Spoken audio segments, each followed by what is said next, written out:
Warning: MF Uncensored contains adult language and discussion. Listener discretion is advised. We're a couple of misfits. We're a couple of misfits. What's the matter with misfits? That's where we fit in.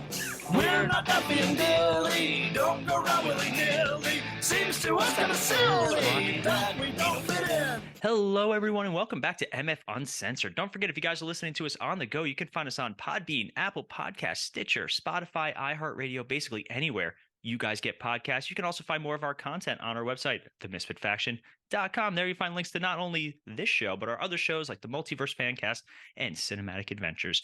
I'm one of your hosts, Paul, and I am joined via the Zoom studio. We have a special guest tonight. I'm really excited. We haven't done an interview in a hot minute, so this is going to be fun for me and hopefully our guests and hopefully you guys listening. Let us know. And that's Mr. Bob Ettinger. Bob, how are you tonight? Doing well. Thanks for having me.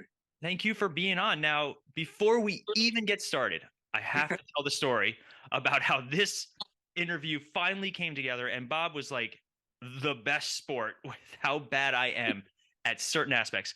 I can talk on a podcast for 45 minutes straight and never lose my train of thought, never stumble, always kind of rock and roll through it. But if you make me schedule anything, if you make me do anything like that, I am the worst. So Bob reached out because he is a mutual friend with one of our former guests, Keith Ross Nelson, Keith, big shout out to Keith, because not only was that one of the funniest and weirdest, in a good way, episodes that I've ever done, but he was super passionate about getting Bob on. He thought he'd be a really good fit for our show, and I'm excited to have him introduce himself to you guys in a second. But between Bob and Keith, they were in my mailbox. Keith was messaging me on Instagram, which is hilarious. Always polite, always respectful, but always like, hey, I want to be on, let me be on your show. And I'm the asshole going, hold on, I'll get back to you. And then it's a week later. I'm like, damn it, I didn't get back to them. But so I want to first and foremost thank both of them, especially you, Bob, for being so accommodating and so schedule sensitive. I think that's what I'm going to say. So yeah, why don't you tell our listeners really quick just a little bit about yourself off the bat? Okay. I've done quite a number of things throughout my life. I did stand up for a long time, which is how I met Keith. Mm-hmm. We used to do the same sort of runs on middle of nowhere America. And so I segued from there to trying to get in a job writing on a sitcom. And so I landed at Sony in their temp department. And they said, well, we have a job for you calling people. I'm like, oh, I don't want to do telesales. There's no way. But they said, no, actually, you're going to be reaching out to people, telling them that they have qualified for an interview to try out for Jeopardy. Wow. And I thought to myself, wow, okay, these people probably will want to hear from me. And so I parlayed that temp job into a regular job and was there for about a decade. It was there during the time that Ken Jennings had his big long run, when Brad Rutter had his 5-time wins and a number of other good 5-time winners. Part of my job in the contestant department was actually reaching out to people and calling them to be on the show. Mm-hmm. And I didn't make a lot of those calls, but I happened to make the call for both Brad and for Ken, which is kind of my claim to fame while I was there. That's so cool. And then, yeah, so it was, and then, my job would also be in the green room collecting paperwork and helping them throughout their days. So it was very interesting during Ken's run, all the various things that I had observed. It was a unique time for sure. Man, I'm trying to keep mental notes of, all right, I have to ask him about this, and this. But I'm trying to go in order. I'm usually really good, but all right, I'm going to start off right away. I'm a huge Jeopardy fan. I love Jeopardy. Okay. My wife makes fun of me because we have different work schedules. So actually Jeopardy's on right now. That's how much I wanted to do this interview. I said no to Jeopardy. Wow. Okay. Yeah. So for me, we got a good champ on now, so it's quite a sacrifice. Yeah, that's what DVRs are for nowadays. It's awesome. There you go. Exactly. So just a little backstory for those of you guys who've listened to the show more than once. My co-host Ronnie, who's sometimes does interviews but mostly does the topical stuff. He and I used to go when we worked together. We would go right after work to get dinner, and the local hibachi place would play Jeopardy, and there was no sound, so we would always just get a little loaded and just start yelling out answers. Okay. And no matter what, we were always right because we didn't know what the answer actually was. Right. Sure. So, yeah. And then, and what are you working on right now, though? So that way our listeners kind of have an idea of where beginning, middle, end, what are you doing? So yeah, now it's sort of segued into writing. What we're going to talk about a little later is a book called Some Sports Stories. It is an audio book only. So I happen to have two really good friends who are both voiceover guys who are both really good. Mhm. And they're all really short stories. So I thought it'd make perfect sense to farm out some to one person and some more to another person and kind of joggle back and forth. So there's 36, 37 stories in all. They range from under a minute all the way up to about 10. Mhm. And the one thing that all the stories have in common is one way or another, they're all about sports. Hmm. So everyone sort of, there's a number of people, Keith included, feel like the book has sort of a Wonder Years kind of vibe to it. And another person called it a love letter to sports. Oh, that's great. But the thing that's been really interesting is I have, number one, a lot of women listeners who really like it, which not to say that women can't be into sports, but they are very upfront. It's like, you know what? I'm not super into sports, but I really like the relationship aspect. I talk about myself growing up. I talk about the exploits of my daughter, her playing in various sports, and then end it with sort of a tribute to my dad, not only talking about how is a sports related scattering of his ashes, but also the speech that I gave at his funeral ceremony, which was sort of a baseball themed Mhm. speech that closes the book. Wow, that's awesome. That's really cool. It's interesting because normally when we have guests on, they're here to talk about one specific thing, like the book that they wrote or a project that they're working on. It's awesome when I have somebody, not to disparage any of our other guests, because I love just talking to people about what they're passionate about. But for you, like it's a lot like Keith when I talked to him, where it was like Keith was like, I'm here to talk about stand-up comedians and all these other things.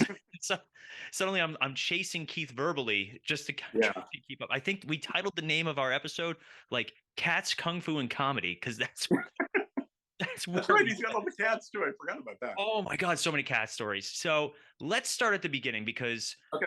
I have a huge respect for stand-up comedians in any capacity. It is I've never done it.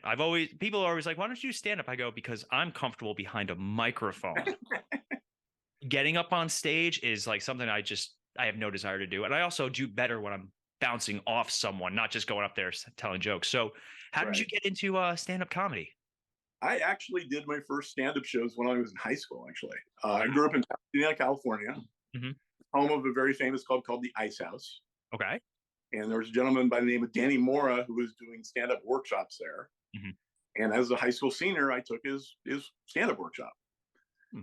And I did okay. And then I ended up sort of looking for colleges. And the one day I'm at UCLA, they have a thing in the Daily Bruin, which is a student newspaper, about a thing on campus called the UCLA Comedy Club. And there's a group of students who go and perform in dorms and various places throughout the campus and deliver original material each time. And that was the thing that was cool that they figured out was we want people to keep coming to see us. So each show you had to come up with 5 to 7 minutes of new stuff. Oh, wow. And that was super challenging, but really great training ground for later on. Yeah, yeah, absolutely. And so I did stand up with kind of a who's who of American screenwriters and comedy. It was just amazing the group of people I was with. Oh, that's really So cool. Jim Hertzfeld, Mhm. Meet the Parents, Yeah, yeah. Oh uh, my God, yeah. Shane Black, No. yeah, Ed Solomon, Wow. yeah. And the list just goes on and on. And then a number of people who also, like Don Reed, who also went on and became really successful stand-ups. Mhm. My buddy Howard Leff did stand up for a number of years. It was really fun. He did a bunch of evening at the improvs. That's So just a super duper talented group of people. so And you then mentioned pushing you every time to do new stuff, it really was a challenge. so I was going to ask, like, what is the biggest challenge for you? Because obviously you like writing. It's something that you're passionate about. It's something that you're trying to really make a niche for yourself about it. So did you find the writing aspect more difficult or the actual performing more difficult? For me, I always enjoyed the writing more. Yeah.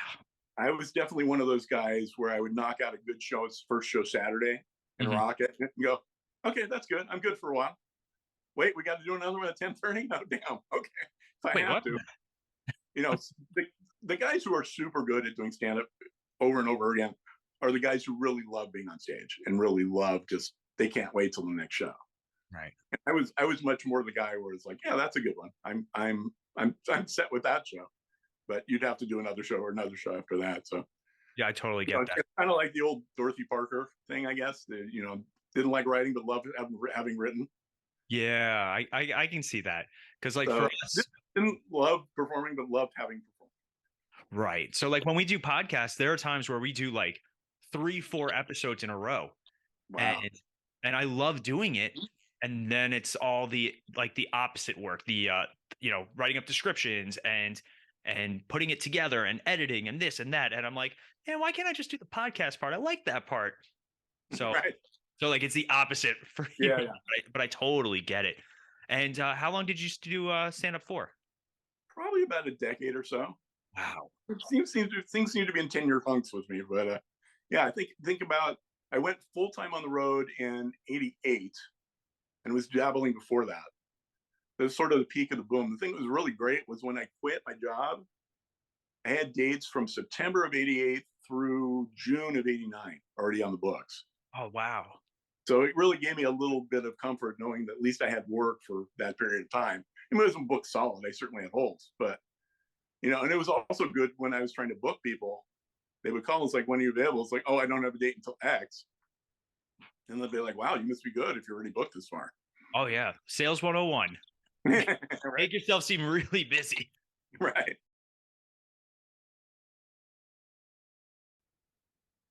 Thank you guys for watching that sneak peek at one of our episodes. If you guys want more of our content, you can go to our website, themisfitfaction.com. There you find links to all of our shows, our content, our store, and make sure you guys like, comment, and subscribe to the channel.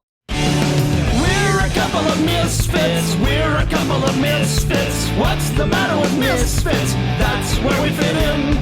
We're not Duffy and Dilly. Don't go around willy-nilly. Seems to us kind of silly that we